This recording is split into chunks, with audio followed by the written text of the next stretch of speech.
Kalau soal kabinet, komposisi kabinet itu ke hak prerogatifnya Pak Prabowo.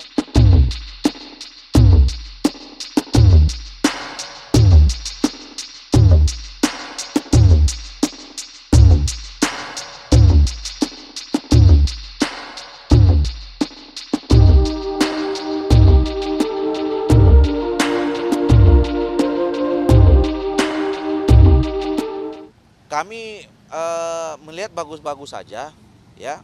Karena begini, kami kan dari awal salah satu pertimbangan kita memberikan dukungan ke Pak Prabowo ini kan ada satu narasi besar yang dia selalu sampaikan, yaitu bagaimana Indonesia ke depan ini kalau mau maju itu salah satu syaratnya kita harus tetap bersatu bersama, solid, gitu, membangun persatuan dan kesatuan, gitu, bersinergi antara elemen bangsa, gitu. Jadi wujudnya kan salah satunya adalah bagaimana Pak Prabowo yang sekarang sudah ditetapkan sebagai presiden terpilih juga harus membangun komunikasi dengan semua elemen bangsa termasuk partai politik.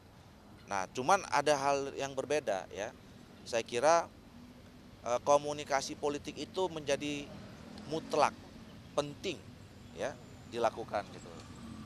Tapi apakah kemudian itu dapat disimpulkan bergabung dengan pemerintahan, itu belum tentu, tergantung si partai politiknya masing-masing, ya.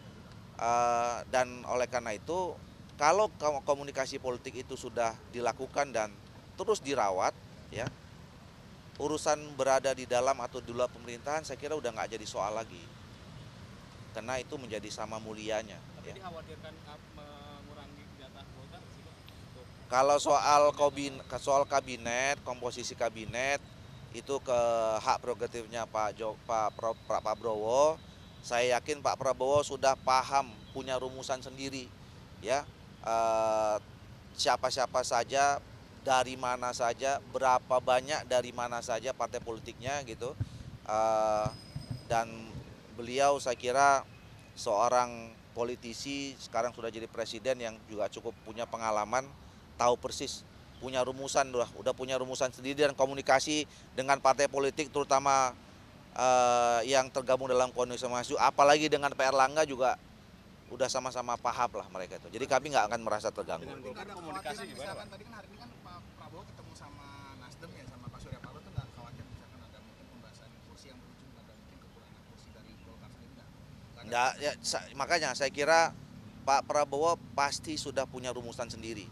Yang itu rumusan itu sudah muncul pembicaraan antara ketua umum partai politik, terutama yang di Koalisi Indonesia Maju. Jadi kalaupun kemudian nanti ada partai-partai politik lain yang masuk, tentu saya kira itu sudah ada kesepahaman antara Pak Prabowo dengan ketua umum partai Golkar, ketua umum partai PAN, Demokrat, dan yang lainnya, ya, yang tergabung dalam Koalisi Indonesia Maju. Berapa sih, Pak, kalau Golkar?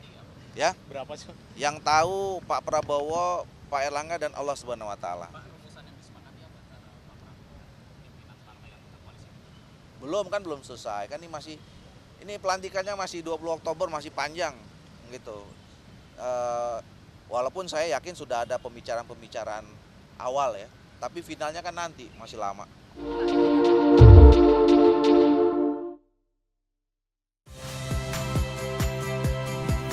Saya Yasir Neneama. Saksikan program-program Kompas TV melalui siaran digital, pay TV, dan media streaming lainnya.